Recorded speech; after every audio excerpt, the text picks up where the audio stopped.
चलिए, ये काफ़ी ज़्यादा इम्पोर्टेंट है, चाहे बोर्ड्स हो चाहे कोई भी एग्ज़ाम देने जा रहे हो। एमपीएस लॉ इम्पोर्टेंट है, थोड़ा लिखना भी आना चाहिए, स्टेटमेंट वगैरह क्या होता है, और क्वेश्चंस। आसान काम है वैसे, कुछ खास ज़्यादा टफ नहीं है। लिखिए, स्टेटमेंट लिखिए।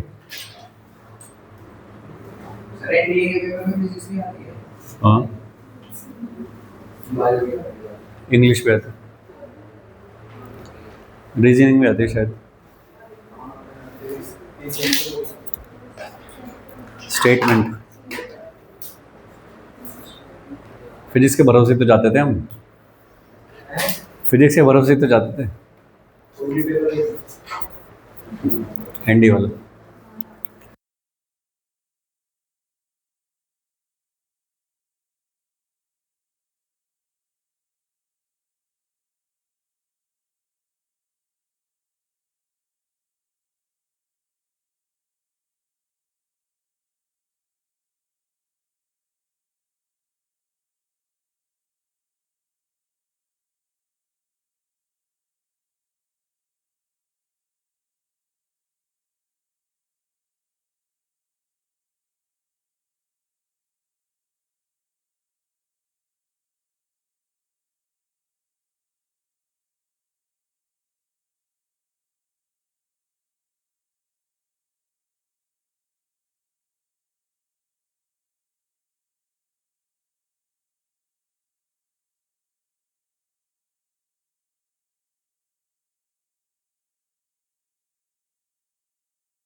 लिखिए,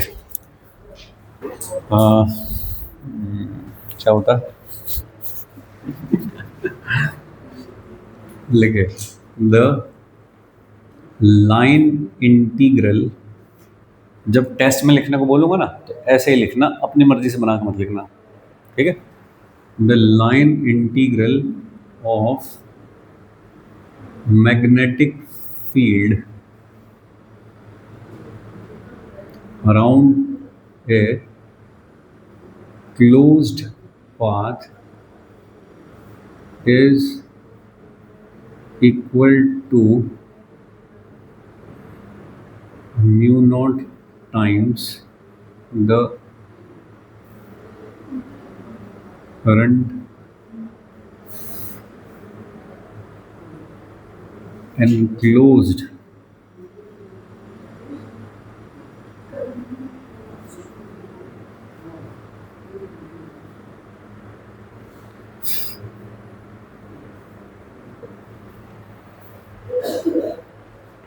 ठीक है भाई। जब कोई लॉ लिखे हों तो उसके स्टेटमेंट के साथ छेड़खानी नहीं करनी चाहिए, ठीक है, बिल्कुल ठीक पता होना चाहिए वो क्या है। फाइन।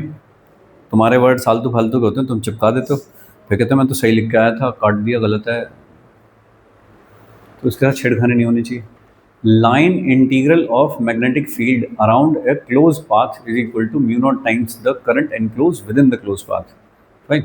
ये सुनने में थोड़ा थोड़ा गॉस जैसा लग रहा है, तो अगर मैं इसका मैथमेटिकल स्टेटमेंट लिखना चाहूँ तो क्या लिखूंगा? Line integral of magnetic field, तो लाइन इंटीग्रल का मतलब बी डॉट डी एल, ठीक है, का integral, B dot D L, length के अलॉन्ग इंटीग्रल चल रहा है, उसको कहते हैं लाइन इंटीग्रल।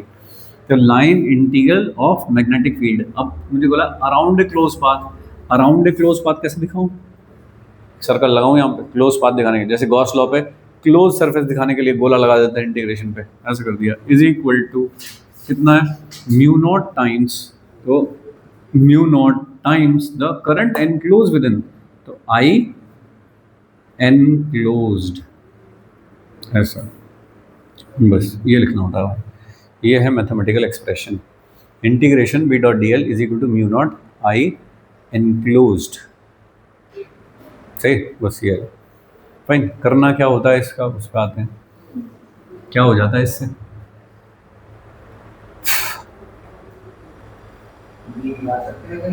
बी निकाल सकते हैं। कब निकाल सकते हैं बी,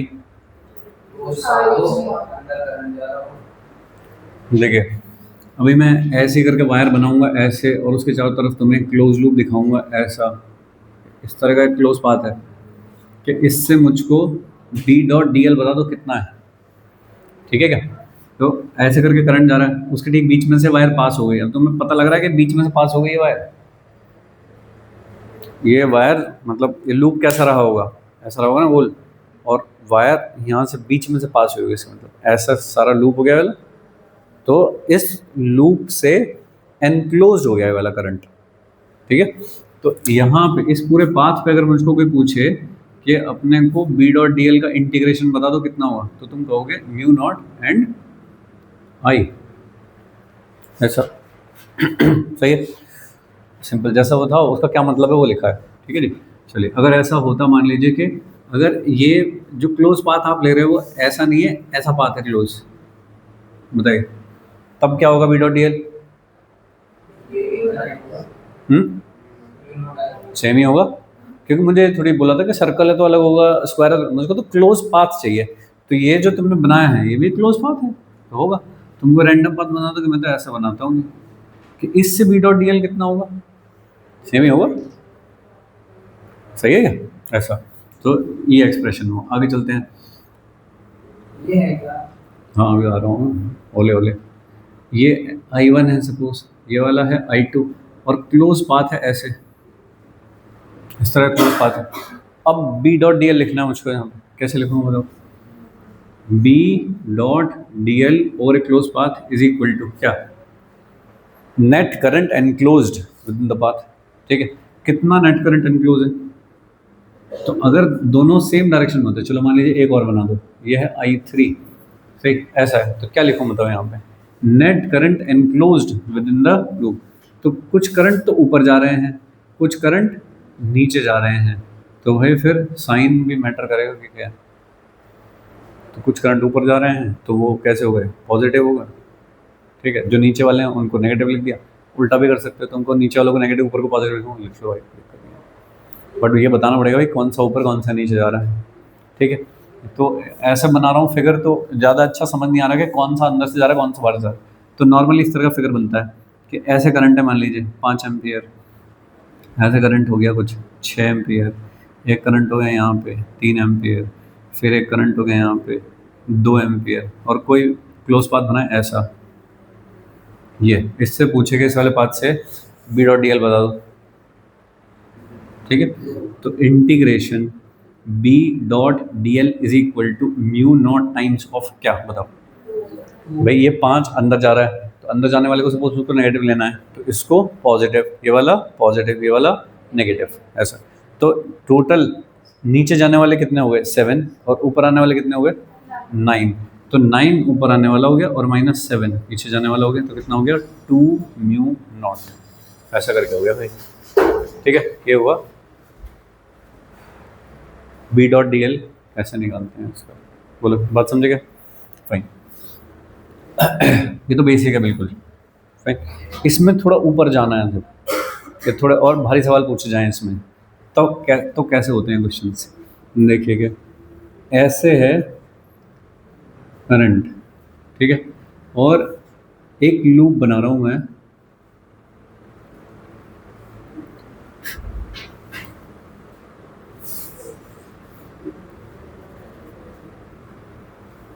ऐसा, और यहाँ पे मैं तुमको दिखा रहा हूँ कि जो पीछे से जा रहा है ना, जब भी ऐसा बनाऊँ इसका मतलब पीछे से जा रहा है। अभी अभी समझे कि जो मैंने सॉलिड लाइन बनाई है वो तो आगे से जा रही है, और जो मैंने डैश लाइन बनाई है वो पीछे से जा रही है, ऐसा करके लूप है। इसके अराउंड मुझे बी डॉट डी एल लिखना है। सही, कैसे लिखना है? ऐसे करके लिखना है, मान लीजिए ऐसे जा करके।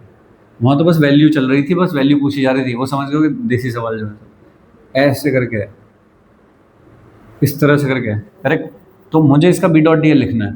तो भाई बी डॉट डी एल का मतलब क्या है कि यहाँ पे एक छोटा सा एलिमेंट लोगे ऐसे, डी एल छोटा एलिमेंट लिया, बी भी किधर है इसका, ऐसा करंट है, तो बी कैसे होगा, इधर से उठता होगा ऐसे, इधर जाता होगा। हमारी वायर भी कैसी है, ये वाली जो दिख रही है सामने, ये फ्रंट से जा रही है, और जो डैश वाली है वो पीछे से ऐसे करके वापस आ रही है, ऐसा ही तो है।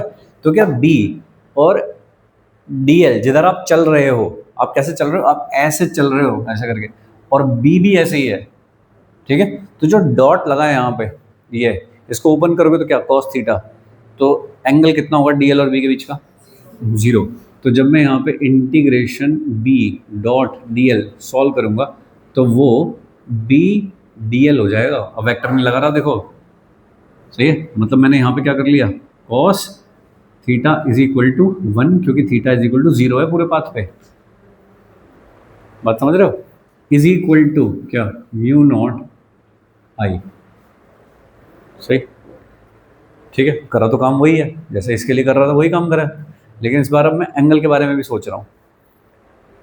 सही है, तो जैसे कि मुझे दिया जाए, मान लीजिए कि ऐसे है कोई कि पी क्यू आर एस, तो मुझे किस पाथ से जाना है कि P Q R S P, इस पाथ पे जाना है मुझको, कि पी से शुरू करके क्यू से आर से एस से वापस पी, ऐसे जाना है मुझको। तो एंगल कितना हुआ, 0 डिग्री। सही, लेकिन अगर मुझको कोई बोल दे कि भैया बी डॉट डी एल निकालना है तुम्हें इनका, लेकिन कैसे निकालना, P S R Q P, ऐसे निकालना है, और फील्ड कैसे है, ऐसे, तो अब एंगल कितना होगा, 180 डिग्री होगा, कंसिडर करना पड़ेगा एंगल, ठीक है जी। तो अब क्या लिखोगे, जैसे ही तुम ये हटाओगे, ये वेक्टर हटाओगे, तो क्या लिखोगे, ऐसा with a negative sign, that should be equal to mu naught I, ठीक है। तो बी डॉट, सॉरी डॉट नहीं, बी डी एल कितना, माइनस म्यू नॉट आई।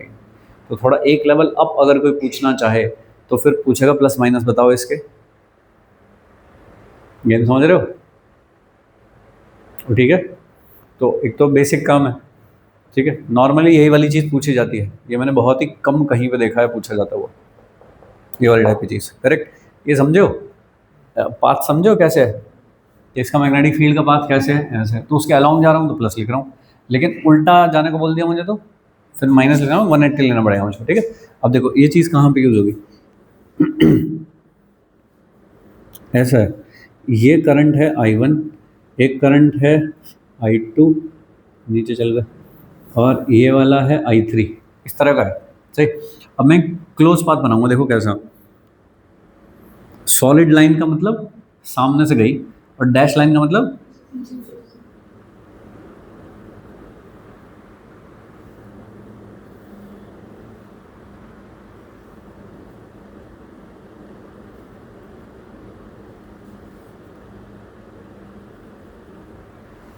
क्या, ये क्लोज पाथ है, देख लो भाई, यहाँ पे ऐसे करके रहा होगा, ये एक रहा होगा, ऐसे पकड़ो, ऐसे रहा होगा, और ये एक रहा होगा, ऐसे पकड़ो, ऐसे, तो कैसे पाथ है, थोड़ा ऊपर करो, यहाँ से पाथ शुरू हुआ, ऐसे सामने से गए, फिर ऐसे गए, फिर इधर गए ऐसे, यहाँ से होते हुए बस ऐसे, और इसमें जाए, तो ये क्लोज पाथ है।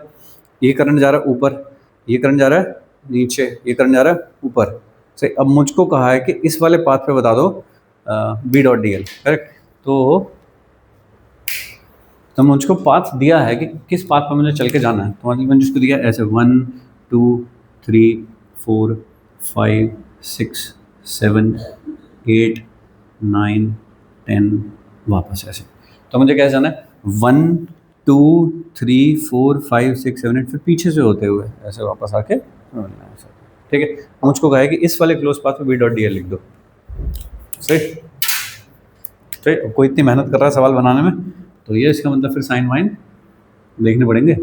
Integration B dot D L ऐसा निकालना चाह रहा हूँ मैं, ठीक। पहला वाला देखो कैसे जा रहे हो, ऐसे गए सामने से, और वापस कैसे आए हो, पीछे से आए हो उसमें वापस ऐसे करके, तो आप कैसे गए हो, इस तरह से ऐसे। अब वायर इमेजिन करोगे, यहाँ पे वायर है जिसके चारों तरफ तुम घूम रहे हो ऐसे करके, मैग्नेटिक फील्ड कैसे है उसका, ऐसे ही है, तो साइन कैसा आएगा, प्लस, पॉजिटिव साइन आएगा। तो यहाँ पे क्या लिखूँ, पॉजिटिव म्यू नॉट आई। भाई मैं यहाँ माइनस लिखता उसे यहाँ पहुँचाता, यहाँ प्लस लिखता उसे पहुँचाता, सेम तो बात हो गई। तो मैं 3 लूप के अराउंड निकालूंगा। फिर मैं कैसे गया, यहाँ गया, फिर अगली वाली वायर में उसके कहाँ से गया, पीछे से, ऐसे पीछे से गया, वापस कैसे आया, उसके आगे से वापस आया, ऐसे करके आया। और इसमें करंट किधर है, नीचे, तो फील्ड कैसे है उसका, ऐसे ही तो है, सही। तो कैसा लिया जाएगा, पॉजिटिव। तो plus mu naught I two, game देख रहे हो अभी, ये देख लो, सेम बनाया था लेकिन माइनस लिखा था, अब प्लस लिख रहा हूँ। डायरेक्शन समझ रहे हो अभी, एंगल कैसे सेट हो जाता है, ठीक है। तीसरा वाला फिर सामने से गया, करंट ऊपर था तो प्लस लिखूंगा, तो प्लस म्यू नॉट V3, बोलो, ठीक है। ये थोड़ा एक लेवल अप हो गया, नॉर्मल ये पूछा। तो अगर कोई कुछ नहीं बता रहा तुमको, सीधा ऐसा बोला था खींच दिया बस एक और बता दो, तो देसी काम है, फिर तो नॉर्मल काम है। अब इसमें थोड़ी मेहनत करी जा रही है, ऐसे कि पाथ वगैरह आप बताया जा रहा है, तो फिर एंगल का ध्यान रखना है, ठीक है भाई। मैं ये वाला पाथ निकाल रहा हूँ, ये निकाल रहा हूँ, तो एक बार कैसा आ रहा है, म्यू नॉट आई, एक बार आ रहा है माइनस म्यू नॉट आई। मैग्नीट्यूड पे थोड़ी फर्क पड़ रहा है इस बात से। तो अगर मुझे क्वेश्चन में बस मैग्नीट्यूड ही पूछे फिर तो कोई दिक्कत नहीं है, आप ऐसे चले जाओ, ऐसे चले जाओ, क्या ही फर्क पड़ रहा है फिर तो, ठीक है जी। बट समझ गए, चलो नोट करो।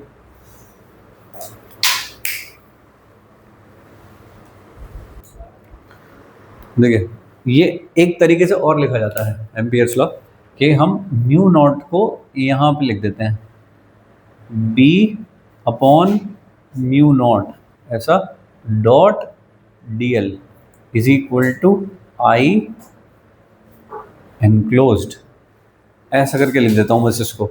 ये वाली चीज़ को एक नया नाम दिया जाता है, integration over a close path H dot D L is equal to I enclosed, ऐसे भी लिखा जाता है इसको। एच क्या चीज़ होती है यहाँ पे, H is magnetic field intensity, या इंटेंसिटी ऑफ मैग्नेटिक फील्ड, ऐसा कहते हैं, ठीक है। तो अगर ये मैग्नेटिक फील्ड इंटेंसिटी है तो बी क्या है,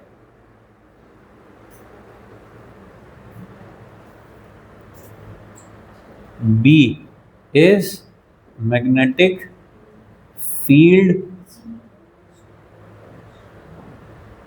strength, magnetic field strength, H को कहते हैं मैग्नेटिक फील्ड इंटेंसिटी। लेकिन ये इतने बहुत ही कॉमन से और आसपास के वर्ड्स हैं कि लिखा कई बार एच जाता है और उसे लिखा जाता है ये, और बी लिखा जाएगा और लिखेंगे ये कि magnetic field intensity is B, ऐसा हमने खूब क्वेश्चन में लिखे देखा है। तो वो स्टैंडर्ड जो नोटेशन है इसको फॉलो नहीं कर रहा है। जो फॉरेन राइटर्स की बुक है उनमें बी नहीं लिखा जाता, उनमें एच लिखा रहता है सब जगह पे। उस एच का मतलब होता है कि जो भी कुछ तुम्हारा बी आ रहा है म्यू नॉट से डिवाइड करो तो वो वाली चीज़ आएगी, ठीक है। तो ये वाला कंफ्यूजन आएगा तुमको बहुत सारे क्वेश्चंस में, या इससे जो अगला वाला चैप्टर है मैग्नेटिज्म एंड मैटर, उसमें दोनों चीज़ यूज होती हैं। अब मुझे पता नहीं चलता देख के कि किसकी बात हो रही है, ठीक है। तो ये किस चीज़ से पहचाना जाता है, यूनिट से। इसकी जो यूनिट है वो क्या है, न्यूटन पर एम्पियर इंटू मीटर, या फिर टेस्ला, या फिर वेबर पर मीटर स्क्वायर। इसकी यूनिट क्या होगी, एच, एम्पियर पर मीटर, तो ये है एम्पियर पर मीटर यूनिट, तो यूनिट से पहचानना है, ठीक है। एम्पियर पर मीटर और न्यूटन पर एम्पियर इंटू मीटर। अब नाम में कंफ्यूजन होता है, ठीक है तो पर कोर्स में नहीं है अपने, ठीक है। जैसे कि बी अपॉन म्यू नॉट को एच लिख रहे हो, ऐसे एप्सिलॉन नॉट इंटू ई को कैपिटल डी लिखते हैं, पर ज़रूरत नहीं है। ये वाली चीज़ यूज़ हुई है अगले वाले चैप्टर में, तो इसलिए ये मैंने बता दिया पहले तुमको। ये फॉर्मूला काफ़ी ठीक ठीक है, हाँ, मतलब नॉर्मली दिख जाता है सब जगह पे इस तरह से लिखा हुआ, integration H dot D L over a close path is equal to I enclose.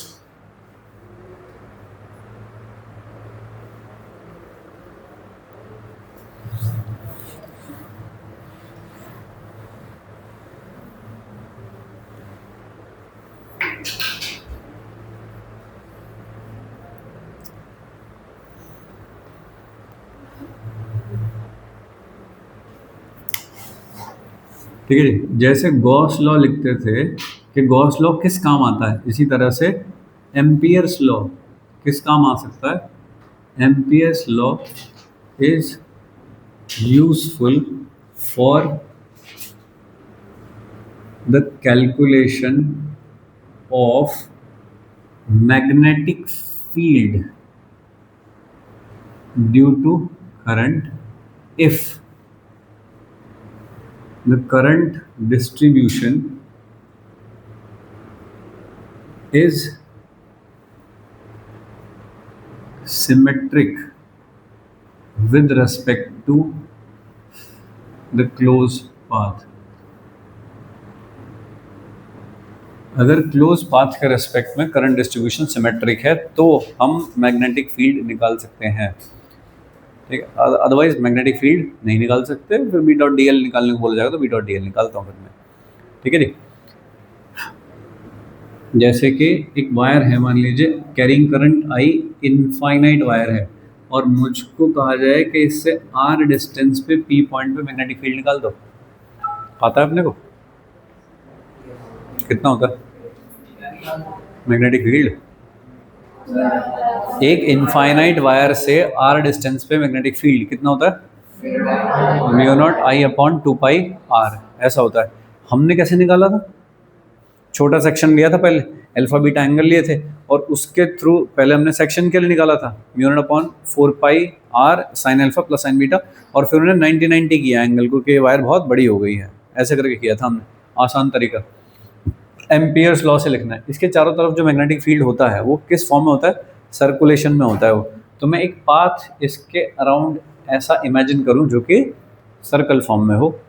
ठीक है, आर रेडियस का पाथ है, तो जितने भी पॉइंट्स हैं ये सारे के सारे they are symmetrically located with respect to the wire. ठीक है, अगर ऐसा है तो इन सब पे जो मैग्नेटिक फील्ड की वैल्यू होगी वो सेम होगी। तो हमने एम्पियर्स लॉ लिख दिया इसके लिए कि B dot D L should be equal to mu naught into current enclosed within the loop, ऐसा लिख दिया हमने। सही, इसको सॉल्व किया, integration b dl is equal to mu naught I, कि हम उसी डायरेक्शन में जा रहे हैं जिस डायरेक्शन में मैग्नेटिक फील्ड था, तो ऐसे ही जा रहे हैं ऐसे। ठीक है, तो cos 0 आ गया तो b integration of dl is equal to mu naught I, क्योंकि 20 सब पॉइंट्स पे सेम होगा, वायर के चारों तरफ जितने भी आर रेडियस पॉइंट सब पे सेम है तो बाहर निकाल दिया। Integration of DL over a close path कितना हो जाएगा? 2 pi R is equal to mu naught into I, तो बी कितना हो गया दोस्त?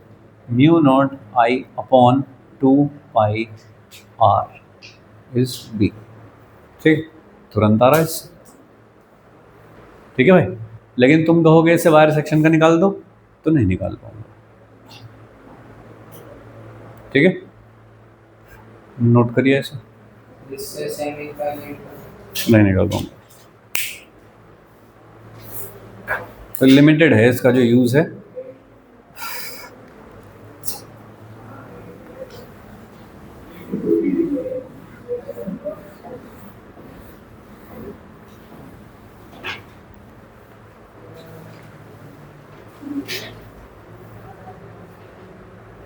जल्दी कर।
हम्म तो उसमें कैसे सवाल होते हैं?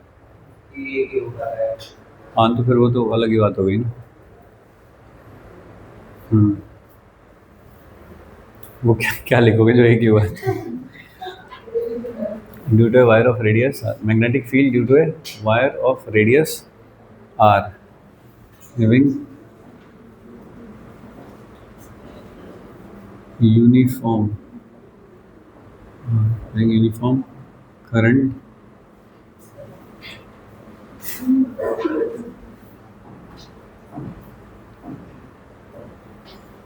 हाँ देखिए, ऐसे एक वायर है, कैसी वायर? फिर इनफाइनाइट वायर, ऐसे बहुत बड़ी वायर है और उसकी रेडियस भी है इस बार। अब तक रेडियस काउंट नहीं कर रहे थे क्या? तो इस बार इसकी वायर की ये रेडियस भी है कैपिटल आर, उसकी वजह से लिखना है। करंट कैसा है? करंट है इसके सरफेस पे, सॉरी क्रॉस सेक्शनल एरिया जो है इसका, इस पे यूनिफॉर्मली डिस्ट्रीब्यूटेड करंट है ऐसा, ठीक है? इस तरह का करंट है और उसकी वजह से अब लिखना है मुझको मैग्नेटिक फील्ड, ठीक है? तो कितनी जगह पर हो सकता है? आउटसाइड पूछा जाएगा मुझको यहाँ पे कहीं, एक यहाँ पूछा जाएगा बी पॉइंट पे और कहीं पूछा जाएगा अंदर सी पॉइंट, ऐसा कुछ पूछा जाए इनफाइनाइट वायर की वजह से। ये तो मैं क्रॉस सेक्शन दिख रहा है वायर का, ठीक है? मतलब ऐसे जा रही होगी वायर ऐसे अंदर, तो तुम्हें ये वाली चीज़ दिखाई दे रही है इसमें।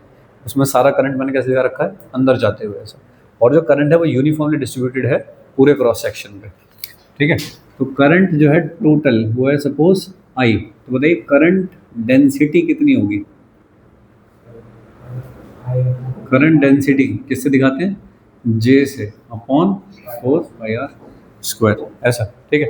आउटसाइड लिखना है सपोज, पहले अपने को लिखना है आउटसाइड किसी पॉइंट पे, आर ग्रेटर देन आर पे लिखना है मुझे कहीं। कैसे लिखूं? एक एम्पियर्स लॉ से सॉल्व करने के लिए एक क्लोज पाथ बना लूँ ऐसा, सही? उसके अंदर एनक्लोज कितना करंट आ गया था? Mu naught is equal to integration B dot D L, ऐसा लिख दूँगा। तो integration B dot D L is equal to mu naught into I enclosed. तो बी डॉट डी एल को सॉल्व करोगे क्या आ जाएगा? ये सब एक बार में कर दिया मैंने, जो यहाँ से यहाँ तक किया था सब पॉइंट्स पे सेम होगा, तो इसलिए बी को बाहर निकाल लिया। ये is equal to mu naught, total current कितना है आई, ये कितना हो गया 2 पाई आर, तो कितना हो गया बी, और ये 2 पाई छोटो वाला आर, म्यू नॉट आई, तो कितना हो गया B is equal to mu naught I upon 2 pi R greater than R के लिए, ये हो गया। तो ये तो सेम ही है। तो चाहे वायर बिल्कुल ही नेग्लिजिबल रेडियस की हो या फिर कुछ आर रेडियस की वायर हो, आउटसाइड देखूंगा तो ठीक वही वाला फॉर्मूला लग जाएगा। जैसे कि अगर एक सॉलिड स्फेयर हो, चार्ज स्फेयर, उससे आर डिस्टेंस पे देख रहा हूँ बाहर कहीं, या फिर एक पॉइंट चार्ज से आर डिस्टेंस देख रहा हूँ, सेम होता है, सेम वही वाली चीज़ यहाँ पे दिखाई दे रही है। दूसरा, on the surface of the wire, on the surface कितना हो जाएगा बताओ? एक बार मैं लिख दूँ क्या? Mu naught I upon 2 pi R, ये कब के लिए? जब R is equal to R है, तब ऐसा हो गया, ठीक है क्या? चले, हम इंटरेस्टेड किस में हैं? इनसाइड लिखने में, क्योंकि जब मैं बायोसेवर्ट लॉ से कर रहा था तो मैंने एक्सेस पे 0 बताया था, क्योंकि रेडियस ही 0 है लगभग के, बिल्कुल नेग्लिजिबल रेडियस है, इसलिए मैंने उसे 0 ही कर दिया लगभग। लेकिन इसकी रेडियस तो 0 नहीं है, तो इसके जब एक्सेस पे देखूंगा तो कुछ ना कुछ मैग्नेटिक फील्ड होना चाहिए। उसके लिए कैसे जाऊँ, कैसे प्रोसीड करें? वही चाहिए अपने को नहीं, बढ़ गया है बहुत, ऐसा दिखाते हैं। देखो, ऐसा एम्पियर्स लॉ बनाऊंगा, मतलब सॉरी ऐसा एक क्लोज लूप बनाऊंगा एम्पियर लॉ लिखने के लिए, ठीक है? अब इसके अंदर कितना एनक्लोज करंट आया वो लिखना पड़ेगा मुझको, सही? अब टोटल करंट थोड़ी आ गया इसके अंदर, अब इसके अंदर जितना करंट आया बस यहाँ से लेके यहाँ तक वही ये वाला करंट लिखा जाएगा, इसलिए डेंसिटी लिखी थी पहले, ठीक है? पर एम्पियर्स लॉ क्या लिखोगे? म्यू नॉट और करंट एनक्लोज्ड, एनक्लोज करंट कितना लिखा जाएगा दोस्त? म्यू नॉट और कितना भाई पाई आर स्क्वायर जो टोटल है एरिया, उसमें कितना करंट है? पाई करंट। 1 यूनिट कितना है? पाई आर स्क्वायर। इसी को जे कहते हैं क्या? और हम कितने एरिया में लिखना चाहते हैं पाई आर स्क्वायर? बस इस छोटे रेडियस में तो लिखना चाहते हैं हम। कितना है? तो कितना हो जाएगा? I upon pi R square into pi R square. I R square upon R square. ठीक है, कभी मेरा मूड करेगा तो मैं इसको जे और पाई आर स्क्वायर भी लिखूंगा। ठीक है, जहाँ पे जैसी ज़रूरत है। बताइए यहाँ पे क्या लिख दूँ? तो I R square upon R square. इसको सॉल्व करोगे तो क्या लिखोगे? B into two pi R लिखोगे क्या?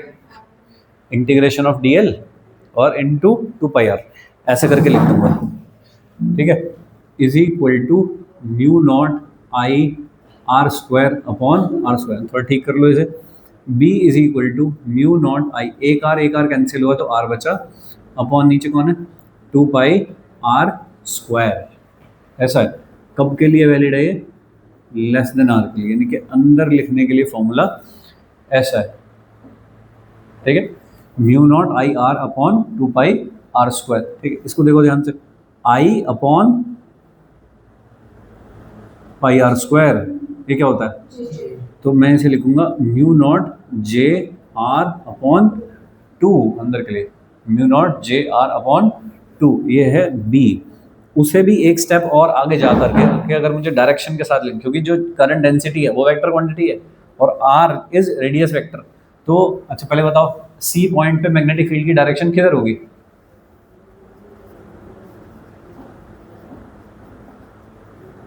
बताओ, सी पॉइंट पे मैग्नेटिक फील्ड की डायरेक्शन किधर होगी? हाथ से देखूंगा करंट, इसके अंदर का सारा करंट कहाँ जा रहा है? ऐसे अंदर की तरफ। तो फील्ड कैसे होगा? इस तरह से, ऐसे। तो सी पॉइंट पे डायरेक्शन किधर होगी? ऐसे होगी डायरेक्शन। टेंजेंशियल होती है ना ऐसे करके। अरे ऐसे करंट जा रहा है सारा अंदर, तो ये हुआ। तो ये अब मैं हाथ कैसे घुमाऊँ इतना और? हाँ, ऐसे करके जाएगी। तो ऐसे करके बनाए, टेंजेंशियल बनाइए पॉइंट पे। सही, ये टेंजेंशियल है। आर कौन है? Position vector, sorry radius vector इसका ये वाला है आर। जे किधर की तरफ है? जिधर करंट होता है उधर जे होता है। तो जे किधर हो गया? ऐसे अंदर की तरफ। आर कैसे हो गया? ऐसे, ये वाला आर, ये छोटी रेडियस जो है ये हो गई ऐसे। जे इधर, आर इधर। इन दोनों को क्रॉस करना किधर आएगा?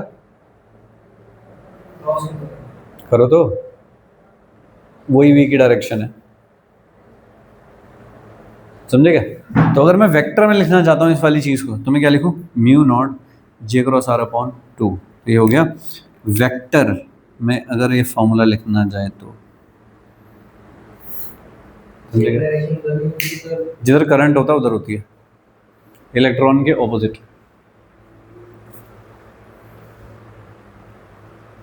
बोलो भाई लोग।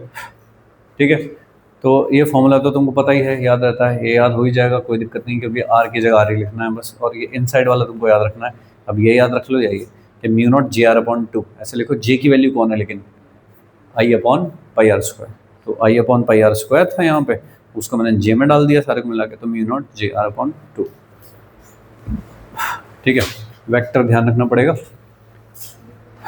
Mu naught J cross R upon two, direction में होगा मैग्नेटिक फील्ड।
ये हटा दूँ,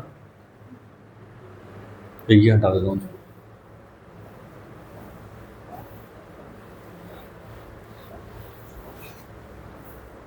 चलिए, एक ग्राफ बनाना है मैग्नेटिक फील्ड और आर का।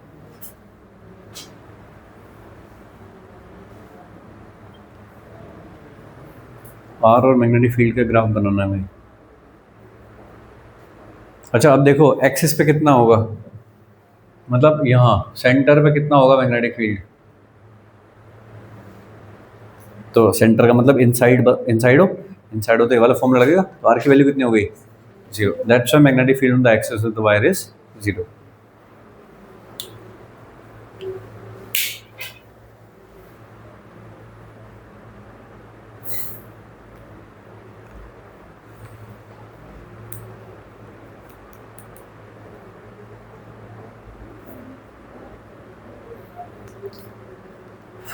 ये पूरा डेरिवेशन कई बार आया है, ये वाला डेरिवेशन बोर्ड में, एम्पियर लॉ लिखने को आया बोर्ड में। फाइन, तो मैंने इसलिए बहुत ही प्यार से डिटेल में किया है सारा काम।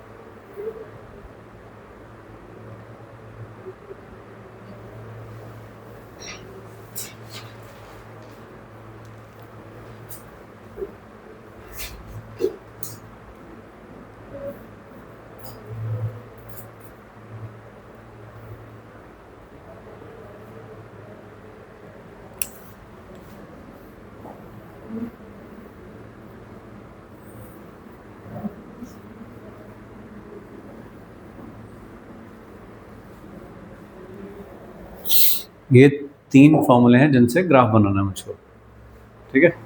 तो देखिए क्या ग्राफ बनना चाहिए।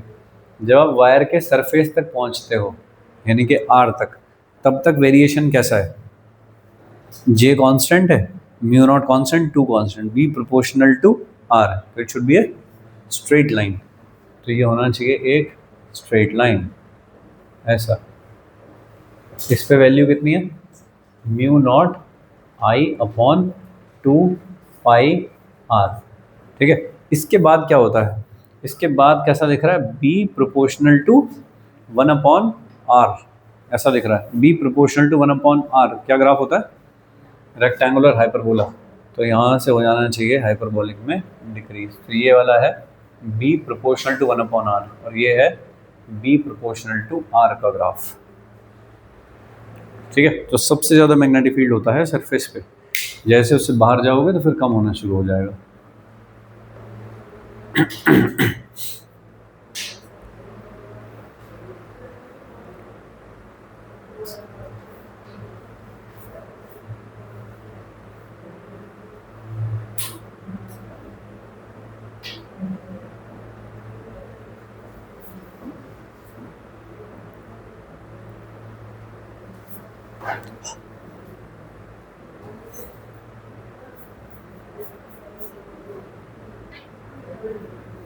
सही, अरे समझ गए, क्वेश्चन देखें।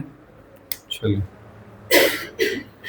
एक ऐसे है एक करंट कैरिंग वायर, सही, और इसके चारों तरफ मैंने बनाया एक ऐसे सर्कुलर लूप।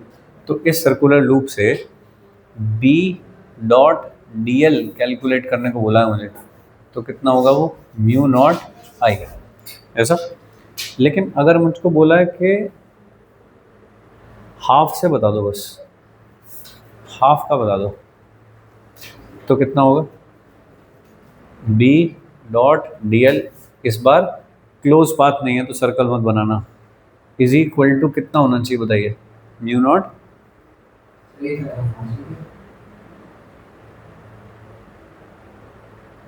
आधा सर्कल से। स्केलर वैल्यू है, नहीं मैं तो कह रहा हूँ बी डॉट डी एल बता दो मुझे यहाँ से लेके यहाँ तक का।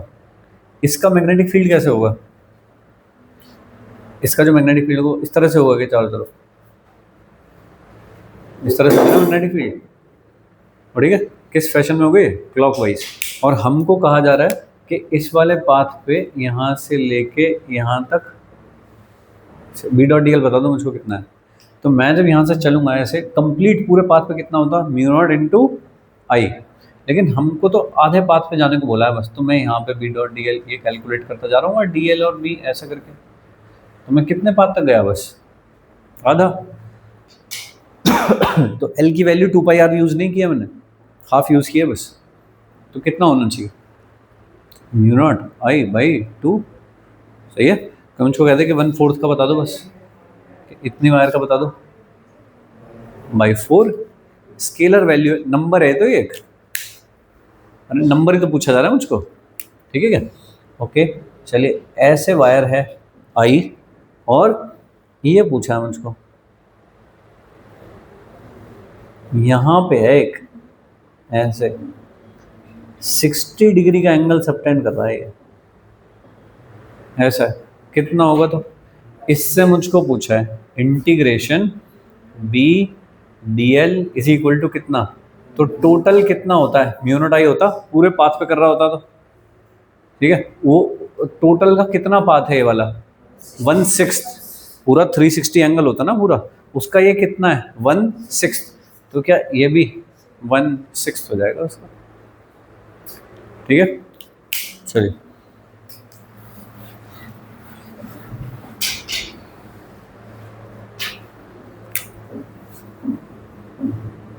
ऐसा है भाई।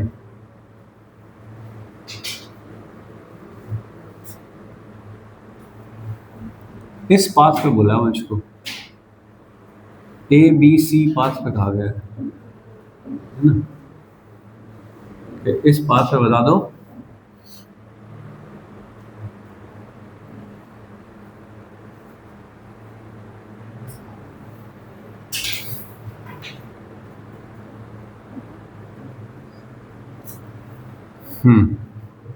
कि find B dot D L for path A B C due to this current wire,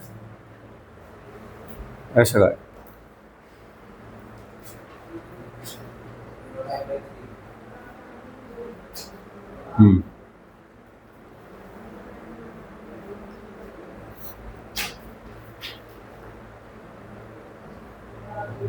ये वाला लॉजिक फिट करना है इसमें,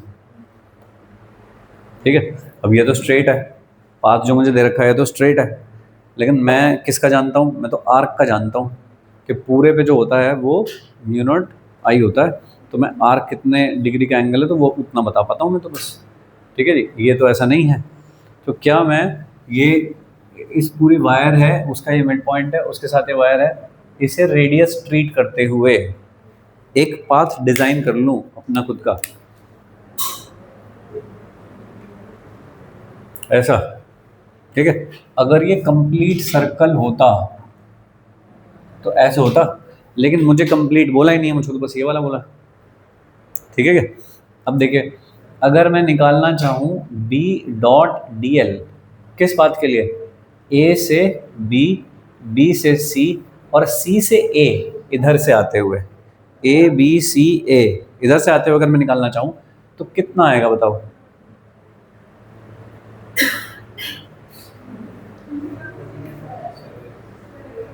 करंट एनक्लोज है उसमें, नहीं करंट तो इधर पड़ा है। तुम कह रहे हो मैं तो यहाँ से निकाल रहा हूँ, ऐसे और ऐसे निकाल रहा हूँ मैं तो, ठीक है। तो total B dot D L कितना है, 0। अरे जब करंट ही एनक्लोज नहीं है तो कहाँ से आएगा, सही। अब मैं इसे दो पार्ट में तोड़ूंगा, integration B dot D L A से बी से सी प्लस इंटीग्रेशन सी से ए, कर्ड वाला जो पाथ है ऐसा, बी डॉट डी एल, तब भी तो कंप्लीट ही पाथ हुआ, तो कितना है 0, सही बात। हमको कौन सा पूछा है, ये वाला पूछा है, तो इसका मतलब बी डी एल ए से बी से C should be equal to minus of B D L C से ए, सही। इसका आता है मुझे निकालना, ठीक है, ये कितना होगा बताओ?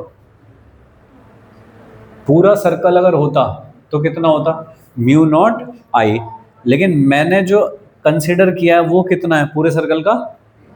1/3। टोटल 360 है, उसमें से 120 है। 120 इंटू 3 इज इक्वल टू 360, तो अपॉन 3। तो ये जो कैलकुलेशन थी ए से लेके बी से, mu naught I by 3, minus minus में इंटरेस्टेड नहीं हूँ मैं कि क्या है क्या, ठीक है ना, क्योंकि उसका जो फील्ड रहा वो नीचे की तरफ रहा होगा मैग्नेटिक फील्ड, और ये रहा होगा ऊपर की तरफ। सही, ये तो है इसे करने का मेंटोस तरीका, ठीक है। और मेहनत वाला तरीका क्या है? वो कोई नहीं करना चाहेगा। ये एक आर डिस्टेंस सपोज, इस पे छोटा एलिमेंट लेके मैग्नेटिक फील्ड लिखोगे तो एंगल पे आएगा, क्योंकि मिलाने वाली लाइन के परपेंडिकुलर होता है, उसमें एंगल बनेगा इन दोनों में थीटा का। तो इसे ओपन करूंगा B D L cos theta, और इंटीग्रेट करूंगा, और थीटा हर जगह वेरी कर रहा होगा, जैसे लाइन सेगमेंट के लिए किया था इंटीग्रेट, इस तरह से इंटीग्रेशन होगा तब आएगा, ठीक है। तो ये ठीक, तो ऐसे लॉजिक से निकालूंगा मैं जो भी कुछ ऐसा होगा, ठीक है भाई लोग। लॉजिक समझो क्या है? नहीं? लॉजिक तो समझ में आया, लेकिन ये फील्ड और डी जैसे आपने वो गॉस लॉ में पाई बताया था कि नंबर ऑफ फील्ड लाइंस होता है, ये क्या होता है? क्या होता है ये? थोड़ा अगर बताइए क्या होता है तो। छोड़ दो, एक क्वांटिटी मान लो, जो उसमें भी क्वांटिटी आपने है। ऐसे उस सवाल कराया था कि हमें हाँ। इसका तो नहीं पता, लेकिन आपका हाँ पता है, हाँ, तो वो दिख रहा था होता होगा। एक कोई फिजिकल क्वांटिटी मान लो कि कुछ है, वो निकाल रहा हूँ, ठीक है। क्या क्या है? बस बी डॉट डी एल है वो। फील्ड लाइंस तो पता नहीं, एक्चुअली हम इसका मतलब हम तो गलत यूज़ कर रहे हैं। ये इसका काम क्या है कि फील्ड निकाल के, मैग्नेटिक फील्ड निकाल के दे, जो हमने उसके साथ किया वो सही यूज़ है। ठीक है, क्वेश्चन आते हैं तो मैं कर रहा हूँ, ठीक है। बी डॉट डी एल कोई ऐसी फिजिकल क्वांटिटी नहीं है जिसका मैं कहीं यूज़ करता हूँ, बट हाँ मुझे क्वेश्चन में सीधे यही पूछा जाता है कि integration B dot D L निकाल दो इसका, तो मतलब एमपीएस लॉ के थ्रू काम करने का है। बोले समझ गए यहाँ तक? चलिए